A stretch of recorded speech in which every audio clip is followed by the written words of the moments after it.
도레미솔과 함께하는 달밤이의 독일 교환학생 다이어리.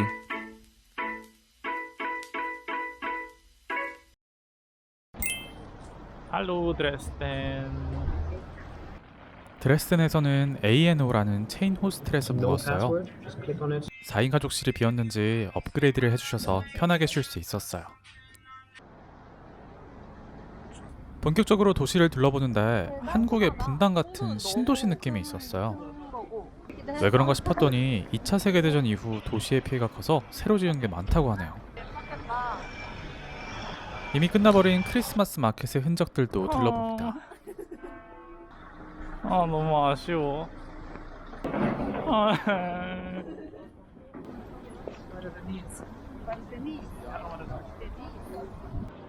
저기 열려있다. 근처에 아직도 열린 크리스마스 마켓을 발견했는데 제발. 여기 제발. 기대 좀 해봐. 예쁜 크리스마스 컵은 도무지 찾을 수가 없었답니다. 안돼. 이렇게 수리하는 데가 많다는 거 알려드려야지. 그리고 끝없이 펼쳐지는 고귀한 풍경들. 멋있다. 왜 사람들이 드레스덴 야경 예쁘다고 하는지 너무 이해해버렸어. 드레스덴에서 유명한 데는 다 2차 대전 때 폭격을 당했는데 얘만 유일하게 살아남아서 옛날 상태 그대로이네요. 여기 각 군주들의 얼굴들이랑 약간 연대기까지랑 이름이랑 다 있어. 나 파리에서도 이런 느낌 못 받았는데. 미쳤다 진짜. 부다페스트를 보고 왔는데도 이런 감탄사가 나오더라니까요. 컵을 찾아 떠나는 여행.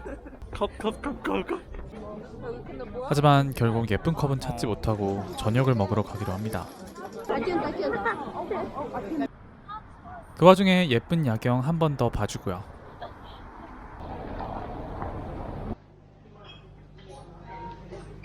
독일에서 먹는 두 번째 쌀국수. 추워서 어쩔 수 없습니다. 짜.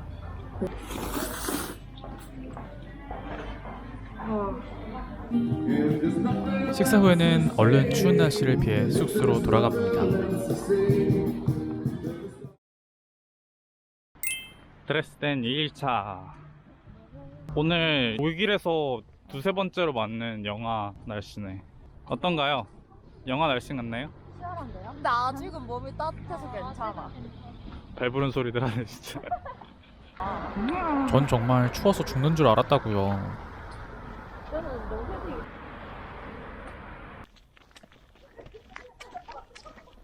여자가나. 고등학생들 같아. 낙엽에도 까르르르 웃는. 그니까 여전히 예쁜 드레스덴.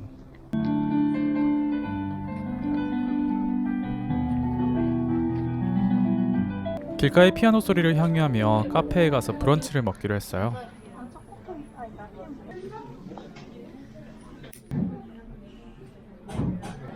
고급지다. 드레스덴 스페셜리티츠.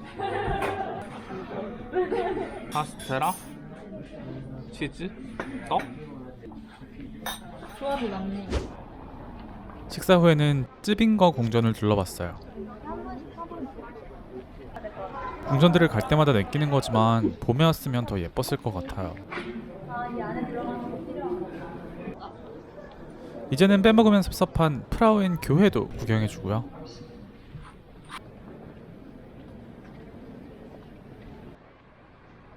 전망대로 유명한 크로이츠 교회의 전망대도 올라가 봅니다.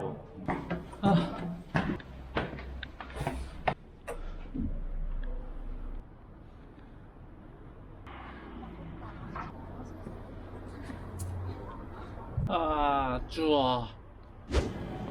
마트에서 간단한 저녁을 산 뒤 새해를 맞이하러 베를린으로 가봅니다.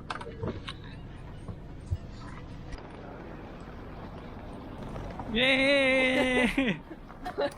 예. 무슨 리액션이야? 내 사랑 베를린에 다시 오다니. 무사히 도착한 저희는 내일을 위해 얼른 잠에 들어봅니다.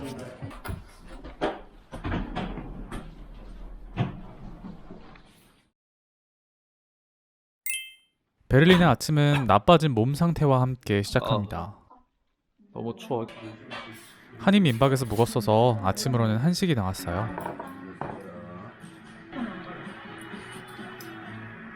그런데 진심으로 민박집 너무 추웠어요. 식사 후에는 베를린 필하모닉 할인 티켓을 사러 베를린 필하모니로 향했어요. 연말이라 할인 티켓은 매진이었지만 다행히 포디움 티켓을 35유로에 살 수 있었어요. 제가 좋아하는 포츠다머 플라츠를 지나 마우어파크에 갑니다. 손딱 앞chen 매주 일요일마다 이곳에서 벼룩시장이 열리는데요. 각종 식기구나 액세서리, 필름 카메라 등등 많은 골동품들을 만나보실 수 있습니다. 레코드판이 많은 것도 엄청 신기했어요. 그리고 안쪽에는 이렇게 푸드트럭이 있습니다. 점심 메뉴 고르다가 너무 추워서 뜨거운 사과 주스 같은 걸 마셨는데요. 인사? 건강해지는 맛이야. 그 끝맛에 사과의 단맛이 확 퍼져. 점심으로는 교자 만두를 먹었는데요. 과연 비비고를 쓴 것인지 안 쓴 것인지. 맛이 특이하긴 하다.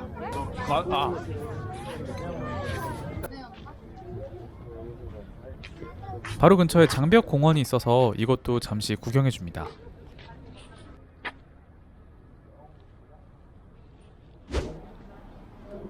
이곳은 디자인 전공하는 동생의 추천으로 오게 된 그래피티 거리인데요. 이게 딱 봐요?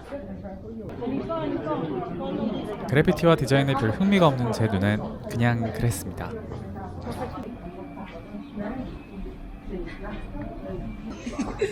그 후로는 TV타워를 잠시 거쳐 유대인 박물관에 도착했습니다. 이름에 맞게 유대인에 집중된 박물관이다 보니 저는 크게 흥미가 없었어요. 하지만 이 공허의 기억이라는 전시물은 정말 인상 깊었습니다.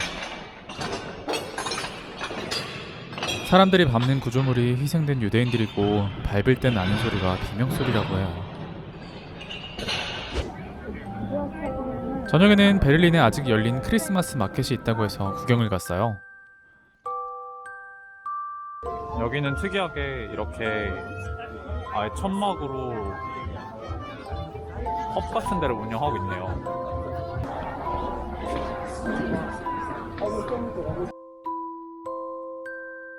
이로써 저의 크리스마스 컵 수집이 완료되었답니다.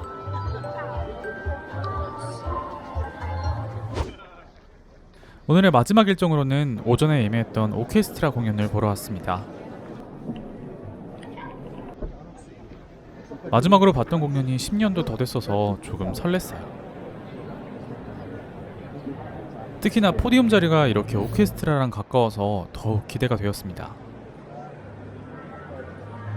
그렇게 오랜만에 관람한 오케스트라는 가슴속에 찡한 감동을 남겼다고 합니다.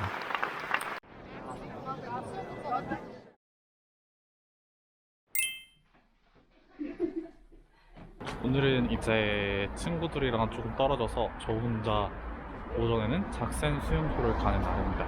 아침밥 먹고 머리도 예쁘게 드디어 자른 상태로 가는 거라 조금 기분이 좋긴 한데 감기가 점점 심해져서 죽겠어요, 진짜.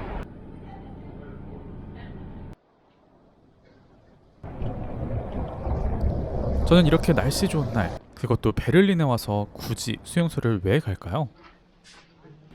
Excuse me, may I ask you something? Is there any homepage or email address that I can asking some another audio guide language? I'm very interested in 지금부터는 this kind of 조금 museum, 진지한 but I 이야기를 can try 잠깐 some- 해볼까 해요. Yeah, thank. This is only for this museum, right? If I 제가 자꾸 이렇게 수용소를 많이 다니는 이유는 뭔가 이런 낯질하는 게 5월주의 그리고 혐오에서부터 시작이 되어서 좀 이렇게 극단으로 치닫았다고 생각을 해요. 그런데 요즘도 혐오라는 게 되게 쉽게 쓰이고 이런 걸 보면서 우리가 이랬던 과거가 있는 거를 알고 있다면 지금 이렇게 누굴 혐오하고 배척하고 우월감을 드러내고 그럴 수 있을까라는 생각이 들더라고요. 그래서 뭔가 이런 거를 좀 생각한 사람들이 이곳에 온다면 한국어로 좀 더 자세히 알았으면 좋겠다라는 마음에 제가 뭔가 한국어 오디오 가이드를 신청할 수 있는 거를 좀 해보고 싶다라는 생각이 들기도 하고, 이런 예쁜 하늘 아래에서 이곳에 갇혀가지고 있었을 그 사람들을 생각하면 아무 죄도 없이, 제가 너무 공감 능력이 뛰어난 사람이라 저만 그렇게 슬프게 느끼는 걸까요? 이 프로젝트가 언제 끝맺음을 맺을지는 모르겠지만 이런 생각들 때문에 문득 해내고 싶다는 마음이 드는 하루였습니다.